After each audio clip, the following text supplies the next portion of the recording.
কথায় আছে, কারো পৌষ মাস তো কারো সর্বনাশ। এমনটাই হলো স্টার জলসার এই জনপ্রিয় ধারাবাহিকটির ক্ষেত্রে। নায়ক বদলেও কোনো লাভ হলো না। শেষ পর্যন্ত সোমরাজ ইন্দ্রাণীর রহস্যে মোড়া ধারাবাহিক চিনিকে জায়গা দিতে বন্ধ হচ্ছে তুঁতে। গত বছর ডিসেম্বরের গোড়াতে প্রকাশ্যে এসেছিল চিনির প্রোমো। এবারে চ্যানেলের তরফে এই মেগার সম্প্রচারের দিনক্ষণ জানিয়ে দেওয়া হলো। মাত্র 3 সপ্তাহ আগেই ধারাবাহিকে এন্ট্রি নিয়েছেন নতুন নায়ক, কিন্তু তাতেও কাজ হলো না। দীপান্বিতা এবং সৈয়দ আরেফিনের অভিনীত এই ধারাবাহিকের স্লট সদ্যই বদল হয়েছিল।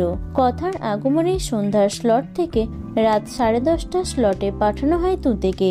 ওদিকে ধারাবাহিক থেকে সরে দাঁড়ান গল্পের নায়ক।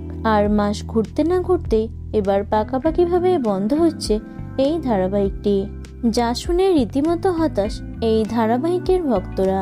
প্রসঙ্গত, তুঁতেতে আইপিএস সিদ্ধার্থের চরিত্রে দেখা যাচ্ছে গৌরবকে।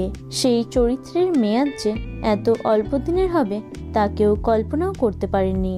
আগামী 12ই জানুয়ারি থেকে রাত 10:30 স্লটে শুরু হবে চিনি এবং মাত্র 6 মাসে বন্ধ হবে তুঁতে।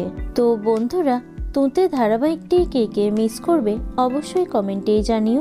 ভিডিওটি লাইক এবং শেয়ার করো। এছাড়াও টলি দুনিয়ার অন্যান্য খবর পেতে চ্যানেলটি অবশ্যই সাবস্ক্রাইব করে রেখো।